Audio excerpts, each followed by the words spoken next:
On poursuit la discussion avec vous, amis auditeurs, au Standard. C'est la France au bout du fil. Vous participez à la conversation. On va s'interroger tout simplement sur ce qui a été fait, sur ce qui a été fait dans la nuit. Une bataille juridique entre le tribunal administratif et le Conseil d'État. Sans rentrer dans tous les détails de ce dossier, en réalité, des associations sont montées au front quand ils ont compris qu'il allait être obligatoire d'avoir un QR code. Vous savez, c'est un petit élément informatique sur votre téléphone. C'est comme un badge en réalité sur votre téléphone qui vous permet donc d'accéder au 14 juillet. Beaucoup le décrivent comme quelque chose de liberticide, comme quelque chose qui ressemble même à de l'autoritarisme, une atteinte inouïe aux libertés publiques. Est-ce que c'est le cas? Le jour de la fête nationale, quand même, présenter un QR code, qui plus est dans ces conditions, qui plus est sous des impératifs de sécurité. Bon, on connaît, pas comme si les 14 juillet, tous les 14 juillet, c'était la même chose. Donc concrètement, qu'est-ce qui s'est passé? Est-ce que oui, on doit qualifier ça d'atteinte aux libertés publiques? Est-ce que c'est une forme d'autoritarisme? Ou alors, au bout d'un moment, il faut quand même un peu respirer. C'est le 14 juillet. On a eu des chefs d'État, la fameuse réunion des volontaires hier rassemblés. Encore aujourd'hui, il y a Volodymyr Zelensky, le président ukrainien, qui est là. Est-ce que finalement, ça n'est pas une étape indispensable? Est-ce que ce n'est pas nécessaire? Eh bien, vous venez prendre la parole au 0826 300 300 et on commence avec vous, Jean-Jacques. Bonjour. Oui, bonjour Maxime. Comment ça va, Jean-Jacques? Eh bien, écoutez, chaudement. Je ne sais pas si vous avez chaud aussi. Bon, on peut commencer à se plaindre de la chaleur. Vous êtes dans quel coin, vous, Jean-Jacques? Ah ben nous on est dans le sud, dans le sud-ouest, Tarn-et-Garonne. Ah mais merveilleux, vous avez combien là? C'est chaud quoi? On est au-dessus de 35? Ah oui, là on est à 36, 37 là. Mais ça va là ça commence. C'est quoi un peu le programme pour essayer? Est-ce que déjà vous avez un peu d'air dans la maison? Est-ce que ça ouvre un peu les volets le soir, etc. Est-ce que vous avez une piscine? Dites-nous, c'est quoi le kit de survie, Jean-Jacques, là? Ah ben du coup la nuit on laisse ouvert pour faire rentrer. Bon, moi je suis en campagne, donc du coup automatiquement ça se rafraîchit quand même un petit peu plus que tous les gars qui habitent en ville, ça, qui ont des gros problèmes. Ceux qui n'ont rien compris à la vie, vous pouvez m'accuser, Jean-Jacques, il n'y a pas de problème. Voilà. Donc voilà, mais bon, on essaye de se rafraîchir comme on peut, quoi. Ouais. Pour revenir un tout petit peu à l'actualité, bon, essayez de faire attention à vous quand même, hein, Jean-Jacques. Mais pour revenir à l'actualité, vous là, ce QR code pour le 14 juillet, comment vous l'observez? Nécessaire sécurité ou vraiment c'est une forme de dérive que vous ne pouvez pas entendre? Oh ben, c'est carrément une atteinte complète à notre liberté, quoi. Ce qui a marqué sur les frontons, liberté, égalité, fraternité, là, mais la devise. On se moque de qui, quoi. De toute façon, pour payer pour l'armée et pour tout ce qu'on a envoyé en Ukraine, ben là on n'avait pas besoin de QR code. Parce que du coup, ils ont qu'à donner un QR code pour ou contre envoyer de l'argent à l'Ukraine. Et on verra si les Français sont tous d'accord par rapport à ça. Le QR code, ça ne doit pas servir que pour limiter l'accès aux citoyens français, quoi. Qui, derrière, ont eu des anciens qui ont donné leur peau pour qu'on ait un État avec un pays libre. Ouais. Et là, c'est ça qui vous choque, en fait, Jean-Jacques. C'est ce qui vous interpelle, c'est ça? Ah ben attendez, si les hommes et les femmes qui sont censés nous protéger ont besoin d'un QR code pour défiler sur les Champs-Élysées, non mais attendez, on se moque de qui, quoi, dans ce pays? Ils ont peut-être des filets à papillons là avec eux, et on n'est pas capable de circuler normalement. Non mais attendez. Jean-Jacques, il y a aussi ceux qui disent bon, le QR code nécessité de sécurité publique au vu du contexte militaire, au vu du contexte international, au vu du contexte politique aussi, forcément. Non, le plus grand danger qu'on a, c'est le monde fini de Monsieur Macron. On a touché le fond. On est à poil sur l'industrie, on est à poil sur l'agriculture, on est à poil dans nos EHPAD, dans nos maternités où des bébés naissent avec des chambres à 40 degrés. Non mais attendez, on envoie du pognon massivement à l'Ukraine, qui est un pays corrompu avec des apparatchiks qui mettent l'argent dans les paradis fiscaux du monde entier. Et on va vous expliquer que c'est vous le danger et que derrière il faut un QR code pour circuler. Non mais attendez là, le citoyen français s'il se réveille pas, ben c'est un bouffon. Alors au bout d'un moment on touche le fond. Ça c'est dit, Jean-Jacques, mais il y a aussi vous entendez peut-être aussi ce qui on entend la colère est légitime quand vous nous appelez là, Jean-Jacques, mais est-ce que vous entendez aussi ou le fait que ça puisse un peu plus choquer qu'un autre événement précisément parce que c'est le 14 juillet et c'est la fête nationale, c'est peut-être ça aussi qui choque, non? Mais bien sûr, parce que quand on dit 14 juillet, on dit quoi? Fête. Mais quand vous êtes avec un QR code pour pénétrer dans un endroit où il y a soi-disant une fête, alors qu'est-ce qu'on doit faire nous dans nos petits patelins, dans nos villes, lorsqu'il y a un défilé pour le 14 juillet? On doit là aussi avoir des QR codes et compagnie, parce que je vois pas pourquoi le risque sur les Champs-Élysées serait plus supérieur ou moindre qu'ailleurs. Parce que mais après, outre le fait que ce soit la capitale Jean-Jacques, on vous dit, regardez, les Champs-Élysées, c'est toujours quand même le lieu de réunion. On le voit après les matchs de foot, on le voit au moment des manifestations. C'est toujours un endroit inflammable en termes de sécurité, quoi. Voilà, pour les matchs de foot, il y a moins de QR code là. Les commerçants, ils sont contents d'avoir les vitrines explosées et compagnie. Là, c'est pas du tout le même monde. Attendez, on se moque de qui là? Ouais, là, on sent bien que vous dénoncez une forme de foutage de gueule quand même, Jean-Jacques. Merci beaucoup d'avoir été avec nous au 0826 300 300 et bon courage donc pour la chaleur du côté du Sud-Ouest. Et surtout, Jean-Jacques, avec un tel parler vrai, vous nous appelez quand vous voulez. C'est les auditeurs comme ça qu'on a mis ici sur Sud Radio. 0826 300 300. On poursuit la conversation. QR code obligatoire sur les Champs-Élysées. Le jour de la fête nationale, bataille juridique dans la nuit avant qu'il soit finalement imposé après différents recours d'associations et même du tribunal administratif de Paris. Est-ce une forme de dérive ou est-ce un nécessaire instrument pour la sécurité? Vous nous passez un coup de fil 0826 300 300. Johan, bonjour. Bonjour Maxime. Comment ça va, Johan? Ça va très bien, merci, et vous? Mais oui, toujours très bien, surtout quand je dialogue avec vous. Comment vous regardez cette actualité? Vous, le QR code, bon, c'est quoi? C'est nécessaire au vu du contexte de sécurité ou alors il y a une forme de dérive? Non, pour moi, c'est une forme de dérive. Je suis un peu d'accord avec votre auditeur précédent. Et on le voit, alors, l'argument sécuritaire ressort tout le temps. Mais qu'il est vrai aussi. C'était le cas. Je dis pas qu'il est faux. Ce qui me gêne un petit peu plus, c'est que maintenant, vous voyez, la première fois qu'on a commencé à parler de QR code, c'était pour le pass vaccinal. Oui. Après, pour Paris, ça a été dans le cadre des Jeux Olympiques. Oui. Et maintenant, vous voyez, on est dans le cadre de la fête nationale. Donc, alors, ce que je comprends, Johan, c'est que vous dites quoi? En réalité, ça devait être exceptionnel et ça commence à être utilisé quasiment pour le quotidien, c'est ça? Exactement. Et ce qui me gêne un peu plus, c'est que là, on commence à l'utiliser sur des choses qui... Alors, ok, j'entends l'argument sécuritaire. Soyons clairs, la fête du 14 juillet, jusqu'à présent, il n'y a pas de QR code. Il n'y a jamais eu de gros accidents. Il me semble qu'il y avait eu à un moment donné... Oui, ça a été rappelé avec Jacques Chirac, un militant d'extrême droite qui avait tenté de tirer. Voilà, exactement. Voilà, donc Jacques Chirac, ça fait 20 ans, quoi. Ça fait 20 ans. Alors aujourd'hui, oui, est-ce qu'il y a des tensions? Oui, bien sûr, il y a des tensions internationales et bien sûr que la situation, on est sur une poudrière, ça c'est de le dire selon les pays. Pour autant, on est quand même sur un défilé avec, je pense, un service de sécurité maximum. Vous devez avoir certainement des snipers en haut des certains buildings. J'ai pas d'informations précises, mais je pense que oui, c'est bien encadré. Moi non plus, je suis pas dans les secrets d'État, mais on sait très bien que quand il y a déjà le déplacement de notre seul président de la République, on voit tout le dispositif qui est mis en place. Là, on reçoit des chefs d'État étrangers.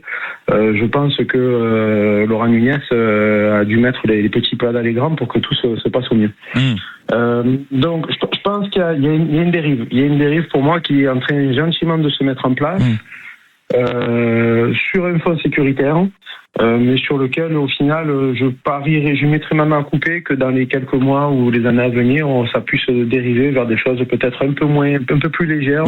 Non, et vous avez raison en plus, Johan, c'est que je crois qu'il y a encore quelques années, le 14 juillet était véritablement une fête très populaire. On venait des quatre coins de la France, on pouvait le voir sur toutes les chaînes de radio et de télévision. Peut-être qu'en plus, avec ce type de réflexe, on est en train d'empêcher certains Français d'assister à ce type d'événement, peut-être même d'en dégoûter certains, juste de monter à la capitale pour assister à ce grand défilé de nos armées. Et ça, c'est quand même aussi quelque chose qu'on peut regretter. Merci beaucoup, Johan, d'avoir été avec nous au 0826 300 300. La discussion se poursuit, mesdames, messieurs. On continue de parler de ce QR code obligatoire, bataille juridique dans la nuit, tribunal administratif, Conseil d'État, les associations, le ministère de l'Intérieur. Mais au final, ça a été acté. QR code obligatoire, est-ce une forme d'autoritarisme? Est-ce que cela signifie un fin de règne? Oui, une forme d'autoritarisme, de dérive pour la dernière année du quinquennat d'Emmanuel Macron. Est-ce que, comme on vient de le dire à l'instant avec Johan, comme vient très bien de le dire. Est-ce qu'on est en train de s'habituer à ce type de méthode? D'abord le pass sanitaire, ensuite les Jeux Olympiques, maintenant la fête nationale. Et c'est quoi l'étape d'après, craignent certains?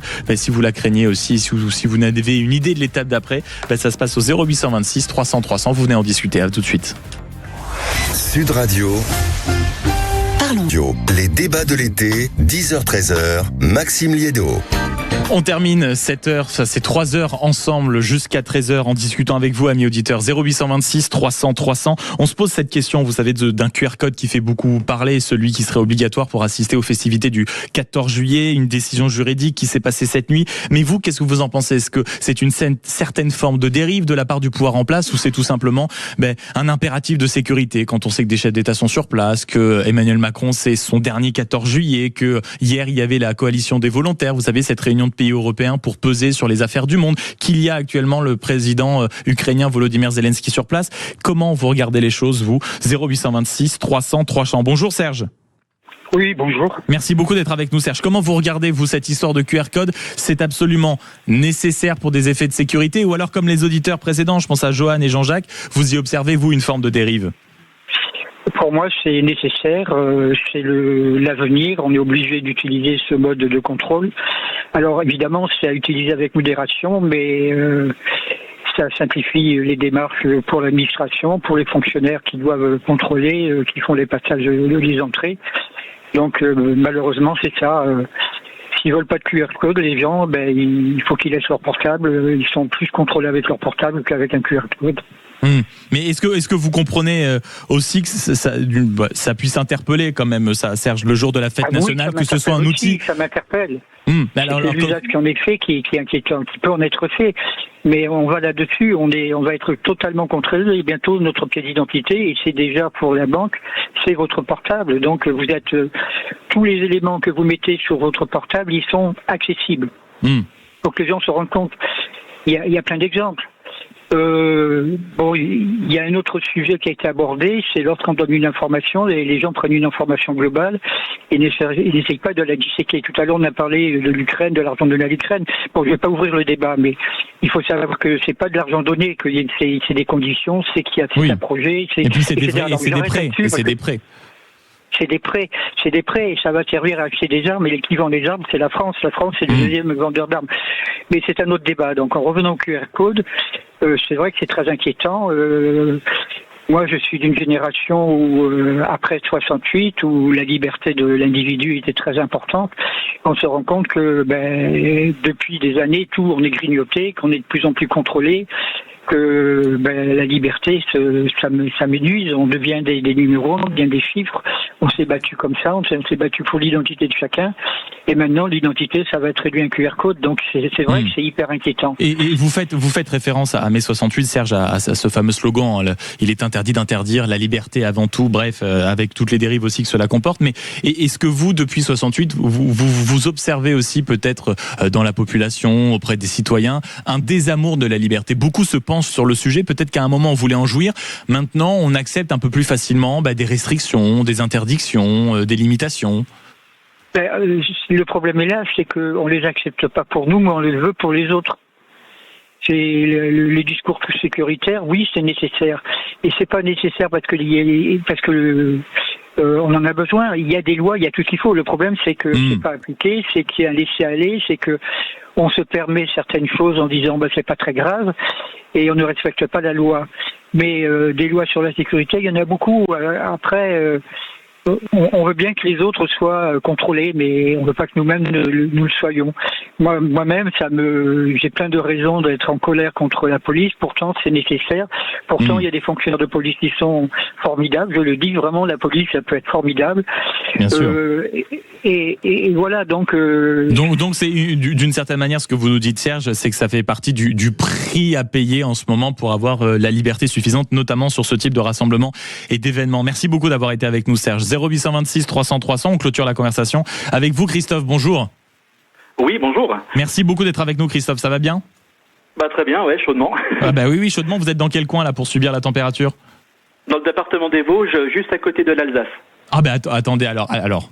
Là, on peut engager un petit débat. Certes, il fait chaud parce que vous n'avez pas de vent, mais vous avez normalement la fraîcheur de cette zone-là, au moins un peu la nuit, non ? Vous avez combien là, si c'est pas indiscret ? Bah là, donc, à l'heure où je vous parle, on a 32 degrés, donc effectivement les nuits, donc c'est des nuits qui plafonnent à 19-20 degrés, mais quand il fait chaud très rapidement. C'est ça, et pas de vent du tout. Bon, vous êtes équipé, que ce soit au travail ou chez vous, vous avez toutes les bonnes méthodes, pas de risque à ce niveau-là ? C'est bon, on a tout ce qu'il faut, les ventilos, l'eau pas loin, on a tout ce qu'il faut. Ah, ça, c'est ce qu'on appelle de l'équipement, Christophe. C'est ça qu'on veut sur Sud Radio, des auditeurs équipés, conscients des risques. C'est ça, les Warriors. Plus sérieusement, si on revient au 14 juillet, cette affaire de QR code, Christophe, comment vous la regardez ? Bah franchement, moi, au début que j'avais vu la formation, j'étais vraiment surpris. Et moi, ça m'a fait rappeler un petit peu, vous savez, le QR code en lien avec le pass sanitaire quand les Français se faisaient vacciner 3 fois. Mais c'est totalement le rappel que ça fait à tout le monde, Christophe. Vous avez raison. Tout à fait. Et moi, donc, d'une part, j'étais surpris de cette manœuvre. Et ensuite, pour le défilé du 14 juillet, je trouvais ça très franchement gonflé. Mais j'ai l'impression que, peut-être que je vais loin dans mon raisonnement, mais j'ai l'impression comme si c'était un test de voir à quel point les Français se soumettent et qu'ils n'y réfléchissent pas 2 minutes. Pourquoi ? Parce que là où je veux en venir, c'est que à Paris, il y a énormément de caméras de surveillance avec reconnaissance faciale. Bien sûr. Pourquoi est-ce que les caméras de surveillance n'étaient pas suffisamment déployées en ce 14 juillet ? Vous dites d'une certaine manière, bon attendez, il y a déjà suffisamment de caméras, qui plus est à Paris, on va pas en plus avoir le QR code, c'est ça ? Exactement, tout à fait. Oui. Et puis c'est vrai que le 14 juillet, on va dire comme symbole français, on peut pas plus fort que le 14 juillet. Et quelque part, oui, pour moi, c'était un petit peu une atteinte de pouvoir, en tant que citoyen français, d'aller à un défilé du 14 juillet. Parce que à l'heure où je vous parle, c'est le grand week-end du 14 juillet, il y a plein de touristes anglo-saxons ou asiatiques qui visitent la Tour Eiffel, le musée du Louvre. Et est-ce que ces touristes, on demande un QR code ? Ben non. Ils payent le ticket d'entrée du lieu touristique, ils vont où bon leur semble.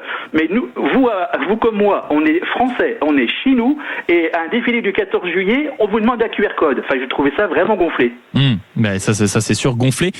Tout à l'heure, on avait cette discussion aussi, Christophe, j'aimerais avoir votre avis dessus. On évoquait parfois ce désamour de la liberté chez certains Français. Est-ce que vous pouvez le ressentir un peu autour de vous quand vous parliez tout à l'heure de tests politiques ? Est-ce que c'est ça que vous voulez décrire aussi, c'est-à-dire des Français qui peut-être se sont acclimatés à un manque de liberté, à des interdictions, des limitations, des sanctions beaucoup plus régulières ? J'ai l'impression qu'au niveau donc de la mentalité française, mais là donc je dirais que c'est tout département, toute région. J'ai l'impression que les Français sont un petit peu lassés de la France d'aujourd'hui. Malheureusement, c'est un pays qui plonge dans beaucoup de domaines, malheureusement. Et je sens, on va dire, le peuple français résigné. Et quand ils ont appris comme moi le QR code qui a été mis en place, on nous a annoncé ça ce week-end. Je pense que plus d'un Français était surpris. Ouais. Mais après, je pense que tout de suite les Français passent à autre chose. Ouais, ils s'acclimatent en fait, Christophe. Mais qu'est-ce qu'ils font ? Mais voilà quoi. Ouais. C'est ça. Et est-ce que vous pensez, ça a été évoqué aussi tout à l'heure, ça a commencé, vous l'avez très bien dit Christophe, avec le pass sanitaire, on est ensuite allé aux Jeux Olympiques, là maintenant c'est la fête nationale. Est-ce que vous pensez, vous, qu'on pourrait presque avoir besoin du QR code maintenant pour n'importe quelle manifestation un peu importante ? Ça vous inquiète ? Là, ce serait super dangereux parce que comme l'a dit un précédent auditeur, le QR code, on l'a à travers quel outil technique ? C'est le smartphone. Donc, ce qui veut dire qu'en tant que citoyen français, on vous impose d'avoir un smartphone. Et par exemple, des personnes de 70-80 ans qui ont un vieux téléphone à touche, ils peuvent pas mettre de QR code. Non. Si vous voulez, c'est on se subordonne, c'est-à-dire, étant donné que vous avez tout ce qu'il faut à la maison comme un smartphone, on vous impose un outil de contrôle. Et ça, je trouve ça vachement dangereux. Oui, ça c'est sûr, à la différence que, certains peut-être préfèrent donner certaines de leurs données, en tout cas à leur marque de téléphone, plutôt qu'à l'État. C'est ça aussi qui pose problème. Merci beaucoup, en tout cas Christophe, d'avoir été avec nous au 0826 300 300. Je vous souhaite une belle journée. On le rappelle, par ces temps de canicule, avec l'hydratation, le frais dès que possible. On prend toutes les précautions nécessaires et je crois que c'est votre cas, Christophe. Merci beaucoup d'avoir été avec nous ce midi sur Sud Radio pour ce rendez-vous La France au bout du fil, et vous étiez nombreux à réagir au 0826 300 300. Il est 12h54, ce qui veut dire qu'après le tourbillon de l'actualité, on ouvre une parenthèse de culture, on ouvre une parenthèse festival et on ouvre une parenthèse du sud, du côté d'Avignon avec vous, Christophe Meillan. Bonjour. Bonjour Maxime, beaucoup de parenthèses. Mais toujours beaucoup de parenthèses, c'est très important dans la vie.